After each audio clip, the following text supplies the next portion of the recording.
Un bruitage immortel, identifiant unique d'un accessoire iconique, l'appareil photo. Dans l'esprit de la première prise, une pose pour la postérité. Ainsi naquit la photographie, symbole de la victoire de l'homme sur l'oubli. Des milliers de souvenirs précieux et de moments singuliers capturés en un instant. Mais voilà, science et arrière, ces artistes du beau sont de moins en moins nombreux. Aujourd'hui, leur génie passe aux oubliettes, tués par les avancées technologiques. On peut aujourd'hui, même dans les appareils numériques, il y a des modes manuels qu'on peut utiliser.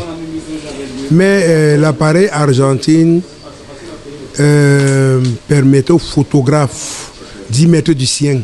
Aujourd'hui, avec le numérique, c'est plus facile. C'est facile, c'est comme aujourd'hui, par exemple, quand vous prenez une calculatrice, c'est plus facile, le numérique, vous tapez, donc, et puis ça vous fait tout le travail. Or, le génie humain, l'instinct humain, avec le numérique, n'existe plus. Cela dit, le progrès a eu son côté jardin sur la photographie. Je suis l'un de ceux qui faisaient les photos à melon. Et on envoyait par voie postale pour que ça se retrouve en France. Et on tirait, il fallait attendre 2, 3, 4 mois pour pouvoir avoir la photo. Mais aujourd'hui, en un clic, en un laps de temps, vous pouvez faire la photo ici, sur votre support numérique, vous envoyez au labo et dans les 10, 15, 30 minutes qui suivent, vous avez votre image. Donc nous trouvons qu'à ce niveau, la science a beaucoup plus évolué, elle a beaucoup plus poussé et on ne s'ouvre plus davantage pour avoir des images comme par le passé. Seulement que... Moi, j'ai commencé par exemple la photo en 1974 au Collège Saint-Michel. Et à l'époque, nous n'avions pas aujourd'hui les appareils numériques qui facilitent le travail. Avant, tout était fait manuellement. Par exemple, pour faire une photo, il fallait que le photographe ait un génie, soit fin pour pouvoir faire une bonne photo. Parce que tout était réglé manuellement. Aujourd'hui, avec l'introduction du numérique, c'est plus facile.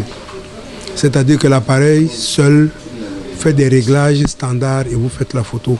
Mais au duel de la durée, les classiques remportent haut la main. Si le clic est le même, le geste aussi, le rendu, lui, vient mettre chacun à sa place. J'ai eu à couvrir plusieurs cérémonies où les mêmes gens ont couvert aussi avec leur téléphone portable. Et à la fin, même pour me payer, c'était des problèmes. Je suis parti garder mes images. 2 ans après, ils ont voulu tirer les photos. On ne sait pas ce qui s'est passé. C'était parti du téléphone. Maintenant, quand ils sont revenus, j'étais obligé de les facturer cher pour pouvoir avoir les images. Et ils ont vu que j'avais encore des images claires et nettes. Donc c'est pour dire que pour ceux qui font de la photographie, il faudrait qu'ils s'améliorent dans la qualité de ce qu'ils veulent faire. De ne pas se décourager, même si les gens ont des appareils portables, mais que quand ils veulent faire quelque chose, qu'ils le font à leur âme et conscience et qu'ils font du bon travail. Parce que ça peut payer aujourd'hui, mais 1 an, 2 ans, 3 ans, 10 ans après, on pourrait aller chercher pour l'image qu'ils ont fait. Le monde d'aujourd'hui est aveuglé par des millions de flashs et autant de captures réalisées par des mains inexpertes, lesquelles font désormais de l'ombre aux vrais artistes, forçant plusieurs à une reconversion dans d'autres métiers. Mais à ces rares chevaliers du temps, primus inter pares, on a posé la question. Dans un flashback, auriez-vous choisi, une fois encore, la photographie? La réponse est lumineuse. Moi, la photographie, c'est une passion. Je vous ai dit que c'est depuis 1974 que je fais la photo.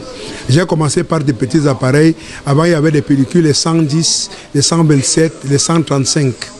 Aujourd'hui, bon, il n'y a plus les bobines, on n'en utilise plus assez parce que ça a évolué. On est tous aujourd'hui avec le numérique. S'il fallait refaire, oui. Parce que je le fais avec le cœur. Je le fais, j'ai l'amour de faire ce travail. Cet amour me permet... C'est pour ça que quand je veux faire mes images, je ne m'empresse pas. La photographie, à jamais une histoire d'aujourd'hui, racontée demain, pour que jamais ne meure hier.